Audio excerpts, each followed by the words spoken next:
C39 version 2, we just finished testing this rifle. It's still wet, covered with sand and mud, and it just went through our grinder test. And what is the feedback? Right away, I will tell you, Paul, we carry off like always with the push-up test. Push-up test, it's kind of given from my perspective, because if the rifle cannot pass the push-up test, I would take it straight to the garbage can, throw it away, and I want to hear about the rifle. So how the C39V2 did on the push-up test, Paul? It did great. It did what we expected it to do. There was absolutely no issues. I couldn't see anything. Nothing was jumping out of the play, and you did send the rounds down the range after the push-up test. I think you double tapped the targets, so the accuracy was there. Nothing was lost. The magazine was feeding correctly. That was easy test. Then we went to our SUV test. You are behind the steering wheel, and again with a milled receiver, heavy chunk of the metal. I would be shocked to see this rifle failing the SUV test. And you know, the people do drive over their rifles. Unfortunately, it's kind of simulation of that accident. And the C39 version 2 performed flawlessly. I had no problem. I picked up the rifle after you were driving it. I sent the rounds down the range. I hit my targets. No issues whatsoever. Now, the Sand Tornado test.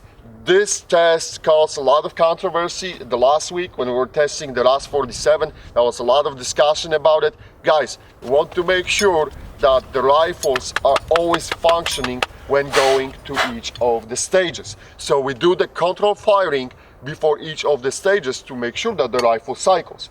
So, you know, before going to the Sand Tornado test and after the Sand Tornado test, we did make sure that the rifle was working.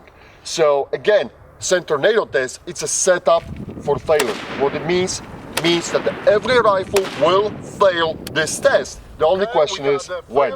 So Paul, I had the obstructed view because I was dispensing the sand on the action. What happened? Got 3 rounds down range. 3 rounds down the range, guys. And then on the 4th round, I could visibly see the bolt was actually moving slower. So it was like slow motion? It was almost slow motion, and it didn't seat all the way.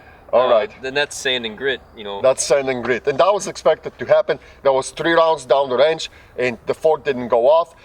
To give it the best chance, we went for the 2nd time. We cleaned up the rifle, went for the 2nd time on the sand test, and that was the same scenario. I think the 2nd time was a failure to feed. The round was not freed all the way, didn't go to the chamber, got stuck on the lips of the magazine, and the bolt grinded off over it. So, but as I said, it is what it is. Every rifle will fail that test.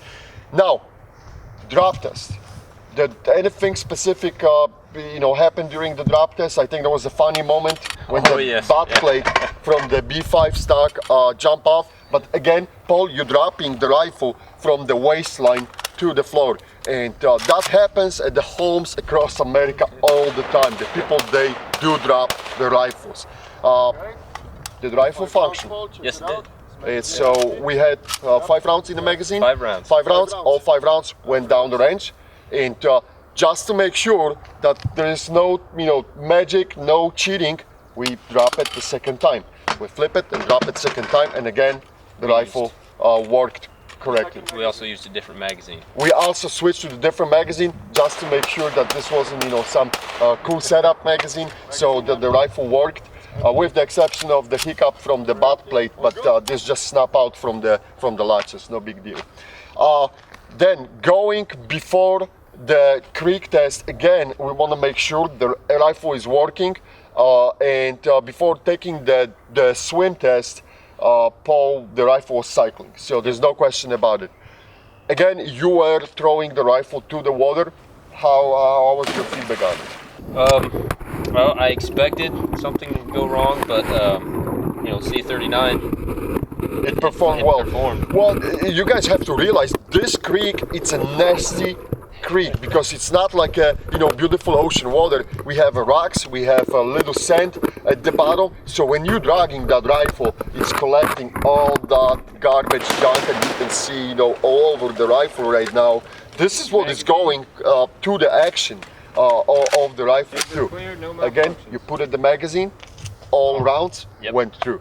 So much better performance than the RAS 47. Why is that happening? I have no idea. But this is our new champion. This is our new baseline rifle till the next time, till the next rifle will kick his ass and take place. Or maybe the C39 will survive the knockout round and will be our champion for the 2015 season.